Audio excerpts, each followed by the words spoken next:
Cilvēki ceļas 2-3, lai jā, protams, dotos uz darbu. Ir jābūt gatavam neiet uz to teātri, atcelt to ceļojumu, ne, jo, ir varbūt šajā brīdī kāda, ja angliski mēs sakām par breaking news, tad latviski tā šķiet karstā ziņa. Tas ir 24/7, tīpaši šobrīd sociālo mediju laikmatā, kad cilvēki, protams, pieprasa, lai šī te, uzticama, neatkarīga informācija būtu 24/7. Sveiciens visiem mūsu klausītājiem un skatītājiem. Mans vārds ir Ralfs Kalniņš, un šī ir raidieraksta Lauznis ceļš kultūrā 4. epizode, kur ar dažādu kultūras jomu pārstāvjiem runājam par viņu ceļu visā šajā plašajā kultūras laukā. Un šajā epizodē pie mums viesojas Maris Spriekuls, topošais žurnālists, Rīgas Stradiņu universitātes students. Precīzi, tas ir viss pareizi, vēl joprojām pareizi. Liels paldies, ka uzaicinājusi sarunu. Ļoti liels gods. Un tagad jau arī tavas rakstītās ziņas brīžiem parādās Latvijas rādio un Latvijas televīzijā. Jā, tā varētu teikt. Protams, šobrīd tas vēl ir tādā prakses izpratnē un kontekstā, jo, kā jau tu arī minēji, šobrīd vēl tikai studēju, bet jā, šur tur parādās, par to jau varbūt mēs arī, kā teikt, parunāsim tālāk, bet jā.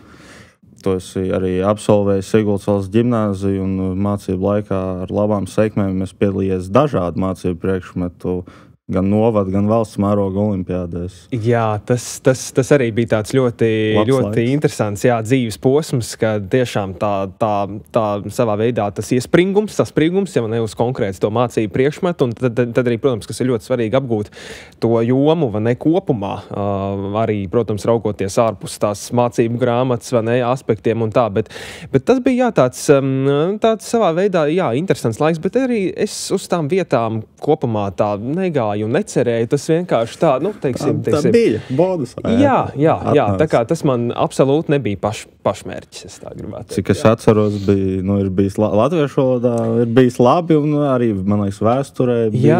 Jā, vai vēl kaut kas cits tur bija klāt? Nē, es domāju, ka tie arī bija, tie priekšmeti, kas arī, protams, tādā žurnālista, un es domāju, ikviena, protams, kultūras vides darbinieka arodā ļoti nodara valodas prasme, mācēt ar valodu, protams, darboties. Un šeit arī noteikti ir jāuzsver, ka grāmatas un vispār kopumā lasīšana, tā jau ir tā, kas mūs bagātina, kā cilvēks, un, protams, arī leksiku, kā mēs varam izteikties pēc iespējas plašāk un brīvāk, bet jā, es teiktu arī savā veidā nozīmīgi tā atmiņā palikušas ir Cernikovas olimpiādas. Tur bija tāds ļoti interesants mikslīts starp visu, mēs tur arī no Siguldas braucām, un tas arī bija tāds, jā.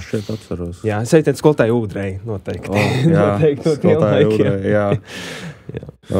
Jā, tieši arī par šo lasīšanas tēmu. Tas gan palika aizkadrā, to neviens neierakstīja un cits nedzirdēja, kā tikai tie, kas mēs atradāmies, bet Arno Junze, mēs pēc tam vēl paspējām parunāt, un viņš arī teica, ka tā aizbraucot arī mācīties kaut vai citās vietās pasaulē, kad ir vietas, kur tiešām tā lasīšana tev viņi apgūst jau tā kā no agrām dienām tiešām lasu, un kad, ja tu, piemēram, augstskolā aizēji mācīties citur, un ja tu neesi baigi daudz lasījis, tu varētu būt tāds diezgan labs kultūras šoks arī. Jā, tieši tā, un arī šobrīd jau domājot par universitātes gaitām, ko es arī absolūti iesaku, ir jau noteikti zinātnes pētnieciskais darbs vidusskolā, kas jau savā veidā ieliek tādu ļoti labu pamatiņu, jo, protams, ka tā akadēmiskā literatūra atšķiras no tādas populāras zinātniskās un varbūt tās grāmatu, un tas arī sākumā, vajadzēja savā ziņā pierast pie tā, kad tur ir tā kā termini un iet tas no vienas puses sarežģītāk, bet jā, protams, arī ir ļoti svarīgi atrast laiku šādām te grāmatām, kas arī ir mūsu pašu autori vai neveidotas, lai tik tiešām gremdētos un paplašinātu to savu redzeslauku, jo, protams, viens ir arī šī te ziņu pasaule, tad lasīt un patērēt šo. Analizēt. Jā, tik tiešām, un protams, tas ir arī no tāda viena skatpunkta, un arī mums Latvijā un arī, protams, citviet pasaulē žurnālisti ir ļoti daudz un dažādi. Mums ir ļoti arī Latvijā prasmīgi viedokļu rakstu autori, kas ar ļoti dažkārt asu, dzēlīgu valodu izsaka tiešām ļoti daudz, un protams, tas visa pamatā ir valoda, un, protams, arī interesi par notiekošo. Jā, tā kā mēs esam pazīstami jau ļoti sen. Neslēpsim, ka mēs esam pazīstami jau kopš bērndārza laikiem. Jā, tad, es zinu, ka tava kaislība no agra vecuma ir bijusi dažādu transporta līdzekļu izpēte, un tu esi izcili zinošs par vilcieniem, par tiem tas veidojas arī dažādus video projektus, kam mēs arī pieskarsimies. Tomēr tavā dzīvē bijusi klāt arī mūzika. Jā. Tu esi absolvējis Krimuldas mūzikas un mākslas skolu, tas bija instrumentu klasi. Jā, tieši tā, un tas bija ļoti, es teiktu, fantastisks laiks, un savā veidā es teiktu lielu paldies, maniem vecākiem absolūti sākumā, kas vienkārši ievirzīja tie mūzikas, jo es nebūtu, es nezinu, vai es būtu vienkārši tā pats tajā sākumā aizgājis un vispār pamēģinājis, un es atceros, ka tas pirmais klikšķis, tā bija 1. klase, mums Krimuldas vidusskolā ir tātad nelielā tā aktu zāle sanāksme, kur tad sanākam uz kādiem godiem, un tur spēlēja orķestris Saivar Buņķa vadībā, un es atminos to, ka tas skats ienākot iekšā un tas orķestra varunums, tas kaut kā uzreiz aizķēra. Un starp citu sākumā tā doma bija tāda, ka es varētu čellu spēlēt. Es atceros arī iešanu uz čellu klasi, tā kā īsti saprast. Es līdz pirmajai nodarbībai netiku, bet tas arī bija tāds, pilnīgi no sitam instrumentiem kardināli atšķirīgs tomēr mūzikas instruments, bet jā, kaut kā tā, tas orķestris ir laika lokos vijies, un mēs jau arī, protams, esam viena no veterāniem. Vairāk kā 10 gadus. Tieši tā, tieši tā, un, protams, šīs vasaras nometnes, un es jau sev saucu par savā ziņā pensionāru šajā orķestrī. Es domāju, ka arī ļoti tas arī atspoguļo to ļoti labo situāciju, ka mums ir ļoti daudz jauno talantu un jauno cilvēku, kas nāk klāt, bet, protams, neatsaku savu palīdzību un varbūt kādreiz padomu arī šobrīd. Šis bija tāds ļoti patīkama tāda atkāpe, kā tie visi tās atmiņas. Jā, tieši tā. Un zinu, ko es arī tā esmu par orķestri arī domājis, ka tas kaut kā pēdējos gados tā sapratne un izpratne par to, kas tev ir dots un šī te iespēja, doties un spēlēt un augt.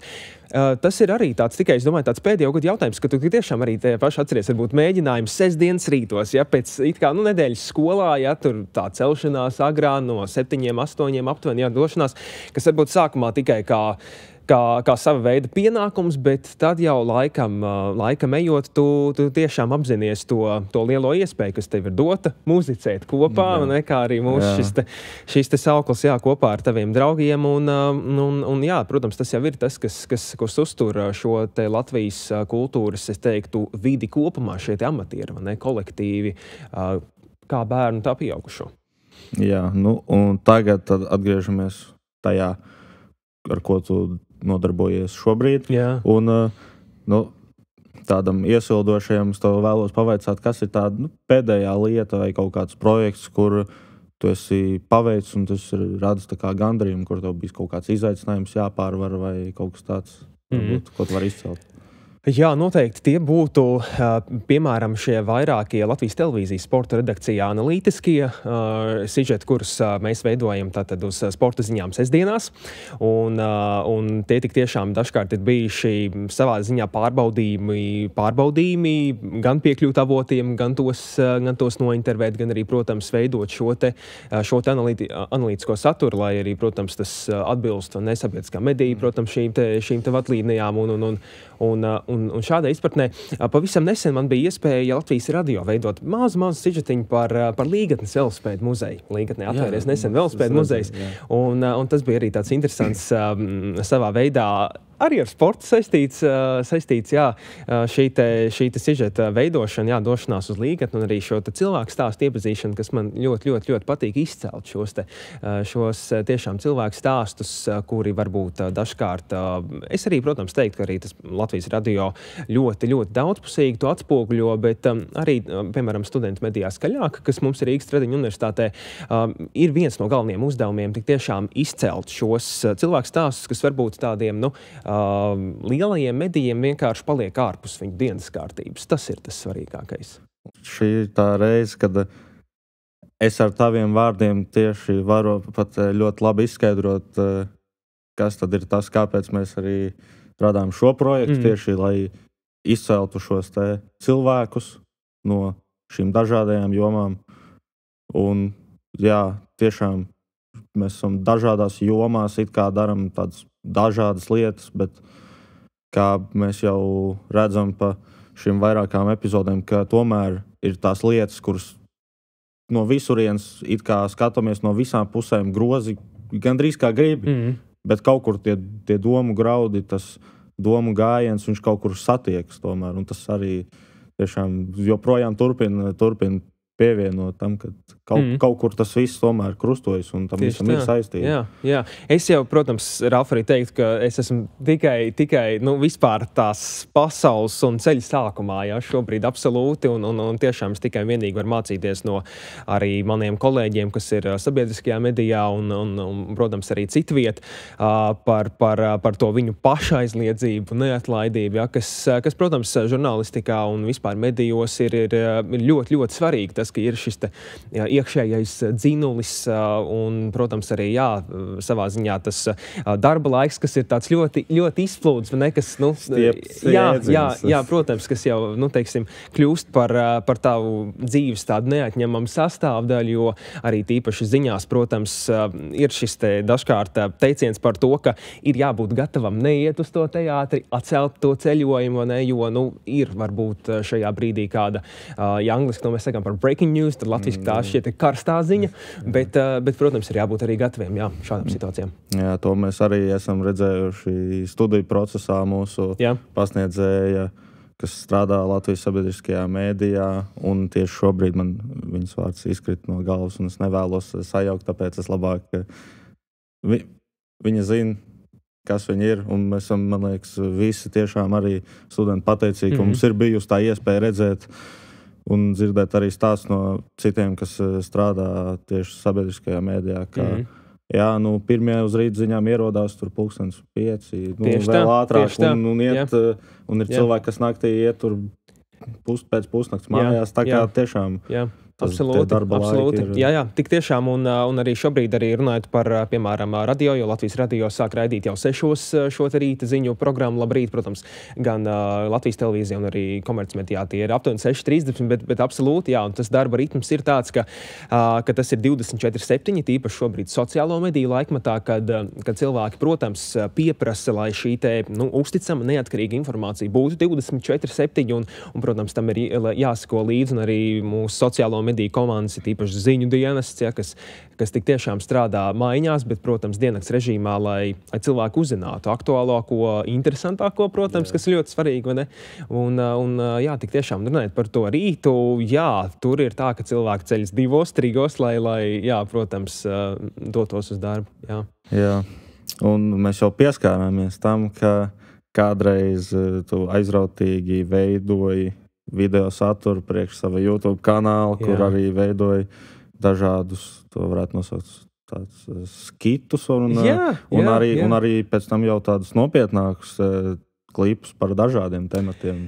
Ralf, tas bija tāds savu veidu. Jā, noteikti. Un es jau arī teiktu, ka tas ir tāds YouTube, vai ne vēl tas posms, kad tolaik vēl tie 2015. 16. gadi, kad, protams, TikToks neviens par to neko tādu nezināja, bet YouTube tā bija štelle, tā bija lieta, vai ne?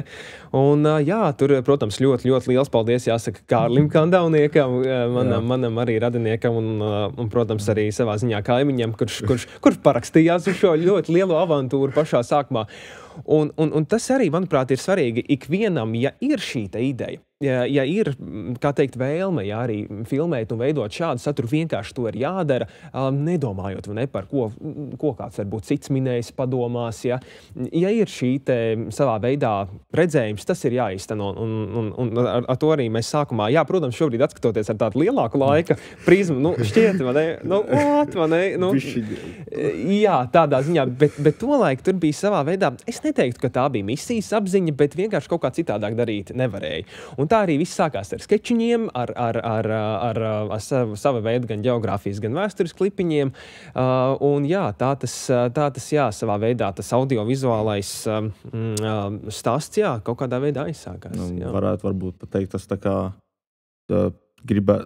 es uz to skatos, domājot par tevi, tā kā mēs esam pazīstami, es tā domāju, ka iespējams to varētu raksturot kā tas žurnālistika ir tas tā kā tavu interešu kaut kāds apvienojums. Tur gan no vēstures nāk klāt, gan tas, ka tev patīk radīt to saturu. Tas ir tā kā tāds, kur tu vari apvienot, spēlēties ar kaut ko no visa tā. Jā, tik tiešām.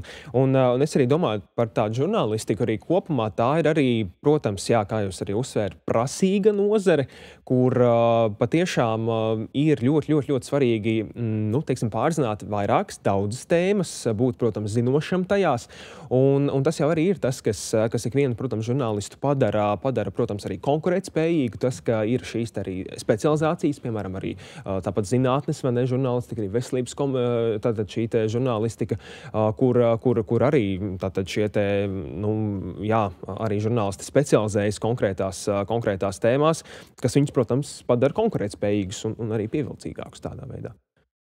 Jā, un es noteikti vēlos pieskarties tagad arī tādam projektam, kas Latvijā, es pat nezinu jau cik sen, bet ir ļoti sen, un es zinu, ka skolas gados jau no pirmajām klasēm ļoti aktīvi izmanto iespējas doties ēnu dienās, un kur ja es nemaldos, tad esi bijis vairākos uzņēmumos, tā kā vairākus gadus pēc kārtas ļoti secīgi. Viens no tiem bija Latvijas televīzija, to es atceros noteikti, un otrs gadījumā nebija Rīgas satiksme. Jā, ar to Rīgas satiksmi savā veidā tas viss kaut kā neviļus arī aizsākās. Jā, tās bija tās pirmās ēnu dienas, un es atceros, ka man, protams, arī šis transporta un satiksmes temats ir bijis tuvs jau kopš mazotnes, un es atceros 3. 4. klasītē, es pats iekāpu autobusām, vilcienām braucu uz laukiem, un tas varbūt arī kaut kādiem, varbūt radiem un draugiem bija tāda varbūt neliela neizpratne. Es atceros arī šo pirmo ēnu dienu Rīgas satiksmē, kad arī es tā noslēdzu ēnu dienu, es gāju vienkārši uz tramvaju 3. klasītē, kas, protams, arī tādā ziņā. Bet jā, tas bija tas savā ziņā sākums, un es noteikti iesaku visiem jauniešiem izmantot šo te noteikti ēnu dienas un arī kopumā iespēju arī ārpus ēnu dienām pieteikties, iet, interesēties un izmantot šo te skolas laiku, kas ir dots īpaši pamatskola, īpaši vidusskola, iet izzināt uzņēmumus, darba vietas, lai saprastu tik tiešām to, kas tev patiesi interesē, kas tev tik tiešām aizrauj, patīk, un es domāju, ka tas skolas laiks ir tiešām tam arī domāts. Un es arī šobrīd ceru ar visu skolu 2030 gan būšanām, gan nebūšanām, ka tas karjeras aspekts ir varbūt vairāk akcentēts, un man šķiet, ka tas ir ļoti svarīgi. Atkal no otras puses raugoties, šobrīd mūsdienu pasaulē ir arī svarīgi, neieciklēties varbūt savā veidā, vai ne, uz vienu konkrētu, tādu veidu profesiju, vai ne, ka, šobrīd es sākšu, vai ne, 18 gados, tad līdz, vai ne, protams, pensijas vecumam, vai ne, vienā varbūt amploā. Tas arī, protams, ir ļoti svarīgi būt fleksiblam, saprast, protams, konkrēto situāciju, un protams, pats, protams, svarīgākais ir ieklausīties sevī, un protams, ja jau ir šis te piepildījums, tad arī, tad jau attālinoties vēl plašāk, tā jau arī ir tāda foršas un patīkams dzīves formula. Tādā ziņā. Darīt to, kas tieši tā. Patīk, rada kaut kādu prieku sajūtu un arī gandrījumu par to, ko tu esi paveicis. Absolūti, un kāpēc gan ne, jau par to sāk domāt, es teiktu, absolūti pamatskolā.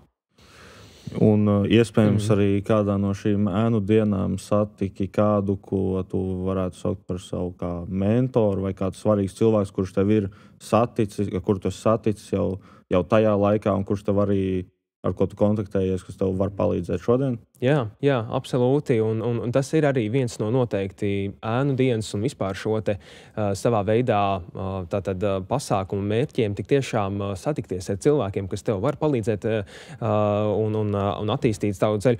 Manā gadījumā, protams, liels paldies Laurai Vondai, kas šobrīd tātad gan žurnālisti, gan arī raidījuma vadītāja Latvijas televīzijā, un arī Aijai Kincei, žurnālistei ziņu dienestā par šīm te pirmajām ēnu dienām un par tiem arī pirmajiem, to soļu parādīšanu, un tas tik tiešām bija tāds, brīnišķīgs laiks tādā ziņā.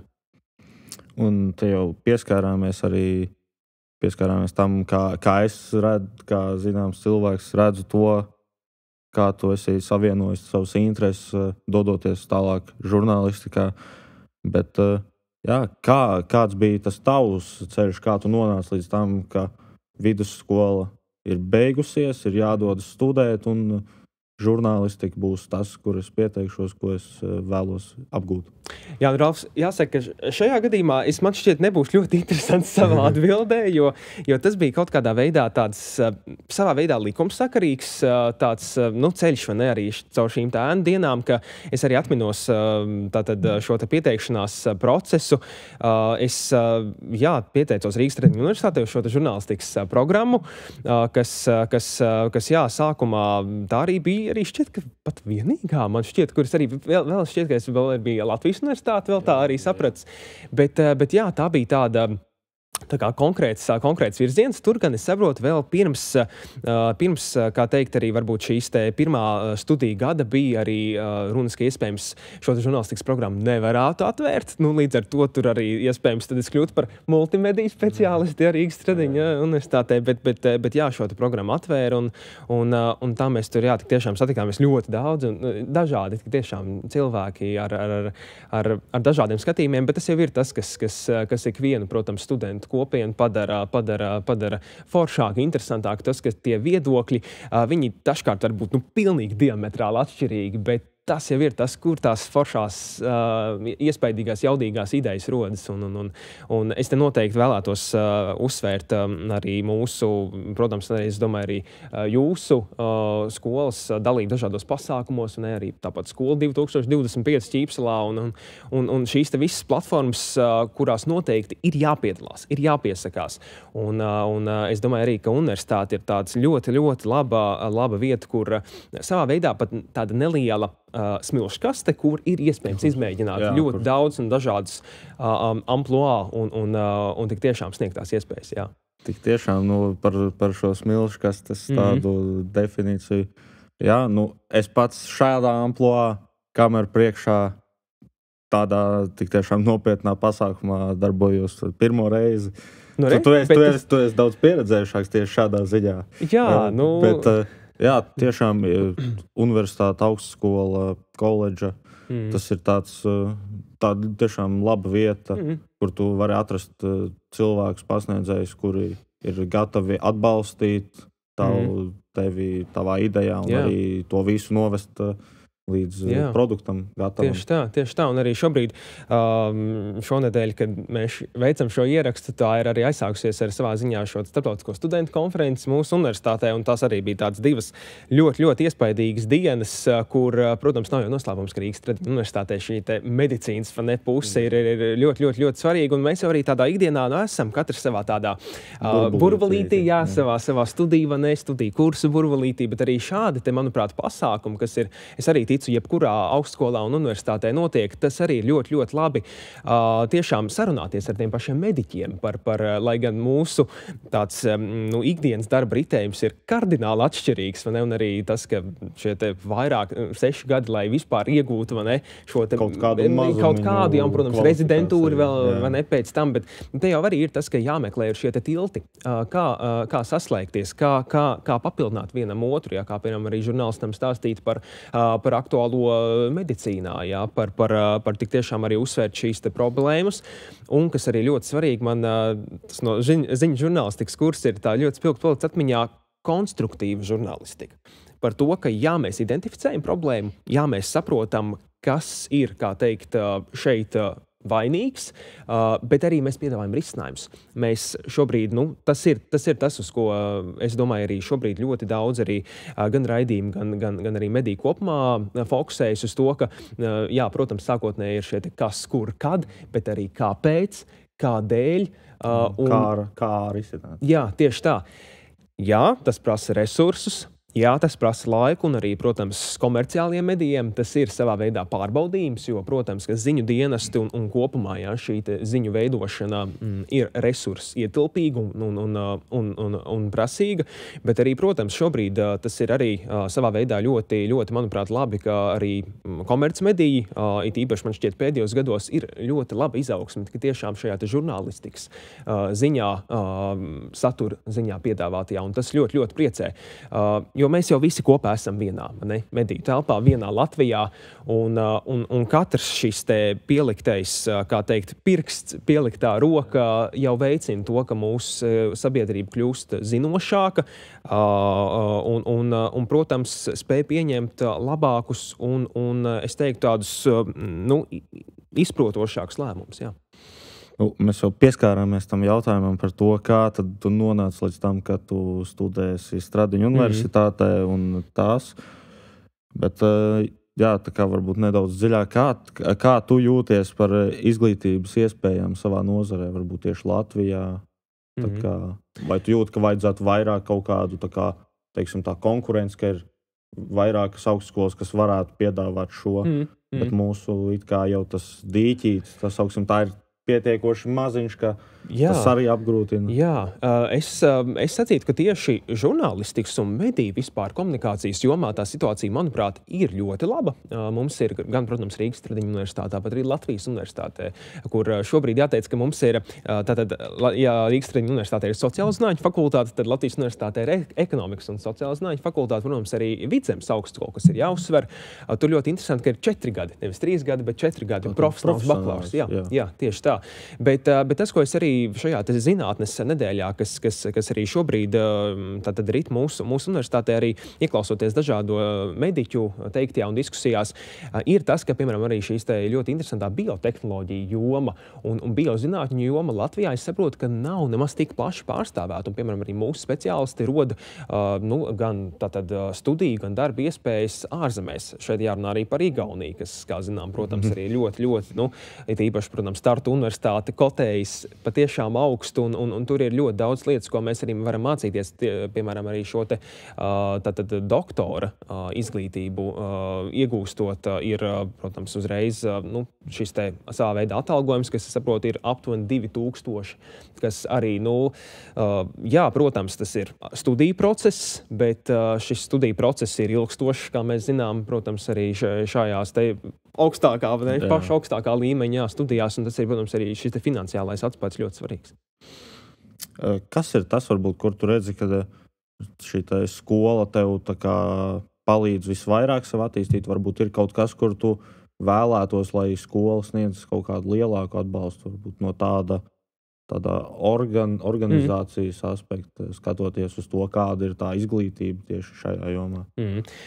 Es teiktu, ka vispirms varbūt nedaudz atkāpjoties uz to pašu skolu 2030, uz to pašu sākumu.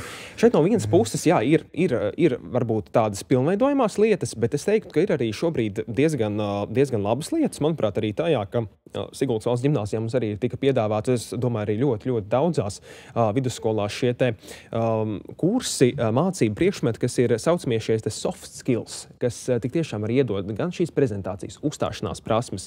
Jā, un tas jau ir tas, kas nodara ikvienā jomā. Konkrēti runājot, jā, par universitāti, es teiktu, ka kopumā tas studiju process ir apmierinošs. No otras puses, ļoti svarīga ir šī atgriezeniskā saite. Tas, ka mēs studentiem jāpavaicājam par to, kas tātad konkrētajā varbūt arī studiju kursā ir bijis labi, kas ir jāuzlabo, ka šis students var sniegt savu atgriezenisko saiti, un līdz ar to universitāte, augstskola, koledža to var izmantot. Un skaidrs, ka viens ir, protams, ievākt šo informāciju, bet otrs ir likt to lietā un attīstīt. Šīs studiju programmas iet laikam līdzi.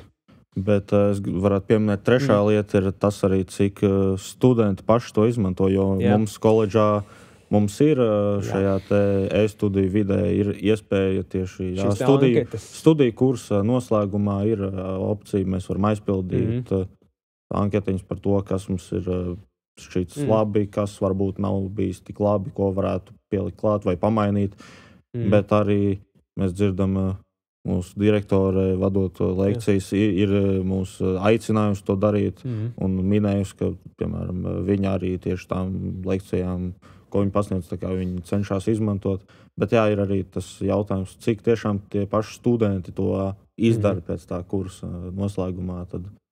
Jā, absolūti. Un šeit, es domāju, arī ir tā ļoti svarīgā savstarpējā saziņa par to arī tik tiešām arī studiju procesā, arī ārpus varbūt šīm te anketām, arī saziņa ar ar mācību spēkiem, ar docētājiem, kas domāju, arī šobrīd studiju procesā, manuprāt, ir ļoti, ļoti brīnišķīgi tas, ka mēs viens no otra varam mācīties. Gan arī, varbūt, no studentu puses ir iespējams sniegt kādus ieteikumus, vai arī tās pašas tiešām šī te ideju apmaiņa. Jā, tā ir tik tiešām, jā, ļoti svarīga. Un, jau tuvojoties arī mūsu sarunas noslēgumam, šobrīd, tā kā tu esi students, es tev vēlos pavaicāt, kas ir tas, ko tu redzi kā tādu nākošo, varbūt, teiksim, pakāpienu savā tā kā karjeras ceļā. Vai tas būtu šeit pat, vai varbūt uzreiz doties mācīties kaut kur ārvalstīs, vai... Jā, šobrīd, protams, tas galvenais savā veidā uzdevums ir vēl esot 2. kursā, šis kursa darbs, un jau pēcāk jau 3. kursā bakalaura darbs. Es šobrīd esmu par to domājis, tik tiešām arī par šīm te maģistra iespējām ļoti daudziem, kas arī mums Latvijā tiek sniegtas. Es teiktu, ka varbūt būtu tāds laiks nedaudz vēl tā pastrādāt, saprast šo te vidi, bet jā, arī šis mācīšanās process absolūti gan maģistra, jau maģistra, protams, jau doktori jau pēc tam programmās, tas, manuprāt, ir tiešām ļoti laba lieta, un es teiktu, ka arī, kas man ļoti tik tiešām patīk, ka mūsdienās, jo aizvien vairāk cilvēki atgriežas universitātē arī, piemēram, pēc tiem pašiem 25 vai 30 gadiem, ja vai augstskolā, un tas ir ļoti labi, un manuprāt, to vajadzētu akcentēt, ka tas ir tāds arī mūža izglītības ļoti laba komponente cilvēku attīstībā. Jā, tad tieši, kad tu piemini tā kā šo, ka mūsdienās tiešām jau arī vecāki pēc 25 gadiem cilvēki atgriežas šajās skolās, arī varu pieminēt. Šajā projektā arī kā līdzproducenti darbojās Laura Priga, kuru cilvēki iepazina Lauku sētā, ja nemaldos, un arī, nevēlos samalot par gadiem, kaut un tas pat ir otršķirīgi, bet pēc 30 gadiem jau tomēr vēlas izmēģināt, iemācīties kaut ko jaunu un var atgriezties koledža. Pieļauju, ka tas arī ir savā ziņā tāds pievilcīgāks, jo nav tik ilgs mācību laiks un tāpat kvalifikāciju var iegūt, bet arī jau uz bakalauriem citās jomās tiešām tas ir, domāju, labi, ka cilvēki cenšas atļauties to, jo tomēr tas pēc tā kāda vecuma rada tādu arī finansiālu atspaidu uz dzīvi. Bet es domāju, ka tas ir labi, ka cilvēki meklē tos iespējas tomēr. Ja viņiem tiešām interesē, tad arī apgūt kaut ko jaunu. Jā, un es arī šeit pieminētu, ka man arī ir tas gods arī pazīt un tik tiešām arī būt draugos ar cilvēkiem, kas, piemēram, arī savā veidā varbūt ir tāpat arī mums Rīgas Tradiņu universitātē studējušo pašpārvaldē. Zinu vienu arī manu kolēģi, kurš ir sācis multimediju komunikāciju, viņš ir, kā teikt, iegūs bakalaura grādu, bet šobrīd viņš vēlas doties fizioterapijas virzienā. Vai arī man kādreizajā klases biedrene tātad sāka juristu šajā te programmā, bet jau pēcāk aizgāja studēt māszinības, kas arī savā veidā varbūt nesaistīti, bet jā, šīs te daudzās iespējas tās absolūti noteikti vajag izmantot, bet jā, kā jau tu mini, tātad jau pēc šiem 25-30 gadiem sabalansēt pilna laika darbu ar tā pašām varbūt maģistra studijām, tas varētu būt kārtīgs pārbaudījums. Jā. Jo dzīves dārdzība nemazinās, teiksim tā, tikai lēnām iet uz augšu. Jā, tieši tā. Un, protams, kopsolī ar šo ir arī jāuzsver budžeta vietu arī jautājums arī mūsu Latvijas arī universitātēs un augstskolās, kas absolūti arī varbūt šur un tur ir varbūt tāds akūtāks, jo, protams, no valsts puses ir šis te uzsvers, un, manuprāt, kas kopumā ir labs uzsvers uz šīm te eksaktajām zinātnēm, vai ne, ka tās tiek savā veidā varbūt vairāk dotātas nekā sociālās, bet atkal, savā veidā vai tādēļ sociālās zinātnes ir nepilnīgāks, absolūti nē. Šī te sadarbība, ko jau kā arī mēs minējām, šī te starpdisciplinārā saikne ir jau tā, kas palīdz gan vienam, gan otram attīstīties. Šis jau arī tāds nedaudz starpdisciplinārs projekts rodas, ko mēs veidojam. Un man šķiet, ka par šādu tēmu par un ap šo. Pagājušajā gadā es tā nevaru teikt, kā lai pasaka, vienkārši pastaigāju pa sarunu festivālu Lampa un šķiet, ka bija līdzīga diskusija tieši par šīm humanitārajām zinātnēm, par to, kas un kā tieši no mācību viedokļa, vai tās netiek tā kā nostumtas pārāk malā, bet tam gan, man šķiet, laika trūkuma dēļ es tā paskrēju garām, bet labi, kā arī tādas diskusijas notiek. Jā, bet es domāju, tas arī ir tāds mūžs zaļš jautājums, vai ne, par ko tik tiešām diskutēt, jo no vienas puses šīs te eksaktās un humanitārās zinātnes visu laiku būs viena otrai blakus, bet es teiktu, ka tiešām ir šīs te sadarbības iespējas, kuras ir jāmeklē. Varbūt uzreiz arī var minēt Rīgas Tradiņu universitātē veselības komunikācija maģistros, arī iespējams arī šāda programma, kur ir interesanti, tad šie te gan medicīna tiek, protams, arī šo te komunikāciju sasaistīta kopā, kas var būt noderīga cilvēkiem skaidrojot. Un arī šobrīd mākslīgā intelekta apstākļos, digitalizācijas apstākļos ir ļoti svarīgi arī tā pašam ārstam, izskaidrot to, speciālistam izskaidrot, kas notiks, piemēram, ar pacientu vai šī komunikācija ir ļoti svarīga. Un kā pēdējais tāds mūsu mazais pieturas punktiņš tagad jau par tādu nākotni nedaudz. Kas būtu tas, vai kas jau ir tas kaut kāds projekts vai lieta, kur tu darbojies, kur tu vēlies radīt, pie kā tu strādā šobrīd varbūt? Kaut kas tāds, ko tu vari atklāt, kaut kas tāds interesants. Jā, šobrīd, protams, tāds galvenais fokus ir gan uz praksi, gan arī darbošanos, gan Latvijas radio, gan Latvijas televīzijā. Jā, es domāju, ka šie te, arī no manas puses, es vairāk esmu piesaistīts šiem te sociālajiem medijiem un darbojos tajos. Un man šķiet, ka ļoti svarīgi ir stāstīt jauniešiem, un es teiktu, ka cilvēkiem ir arī kopumā sociālajos medijos par šiem te, sarežģītiem tematiem, kas ziņās ļoti bieži parādās, bet tik tiešām to skaidrot cilvēkiem saprotamā valodā, kas ir arī šī vieglā valoda, kas jau arī arī cits temats, kas palīdz, es teiktu, ikvienam cilvēkam vienkārši izprast labāk lietas bez varbūt sarežģītiem terminiem vai kā citādi, bet es arī to saredzu kā savu veidu, arī savu uzdevumu stāstīt, salīdzināt, vērtēt, un kas pats svarīgākais dot cilvēkam iespēju pašam izvēlēties. Tas, ka mums ir, protams, šie informācijas avoti, mēs parādam, mēs salīdzinam, mēs rādam dažādus viedokļus, bet ka cilvēkam, šim te skatītājiem, klausītājiem, auditorijai tiek dota tā iespēja pašiem salīdzināt, izvērtēt un nonākt pie tā secinājumu. Un radīt to saturu tādu, kas tik tiešām var palīdzēt veikt tās izvēles, kas ir svarīgas ikvienam cilvēkam, mums sabiedrībā arī kopumā. Tūlīt pat pašvaldību vēlēšanas. Kas arī šobrīd jau pēc administratīva teritoriālās reformas norisināsies, un tas arī ir ļoti svarīgs aspekts tajā, ka mēs tik tiešām varam doties uz šīm te vēlēšanām, un pašvaldību vēlēšanas šķiet ir ļoti labs ar to, ka mēs varam ietekmēt savu apkārtni, un es arī tiešā veidā. Un šeit arī ir tas žurnālistu uzdevums, protams, vērtēt šobrīd padarīto, kritiski to vērtēt, salīdzināt, protams, arī informēt par to, ka vēlēšanās piedalīties ir tiešām ļoti svarīgi.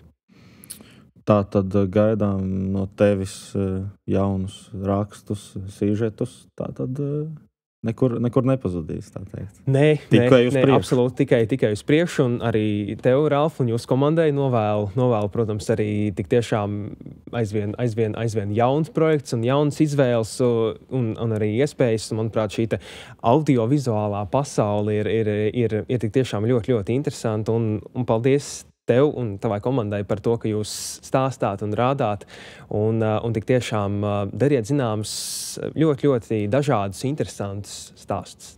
Liels paldies! Jā, noslēgumā tādā tiešām arī vēlos pateikties tev, ka piekriti ierasties mūsu ierakstā un padalīties arī ar savu stāstu, savu pieredzi, kā ir būt studentam tieši savā jomā. Un Es visas mūsu komandas vārdā vēlos pateikties arī Latvijas Kultūras akadēmijai un Nacionālajai filmu skolai, Latvijas Kultūras akadēmijas, Latvijas Kultūras koledžai un mūsu atbalstītājiem kompānijai Magic Nebula. Tiekamies nākamajās epizodēs.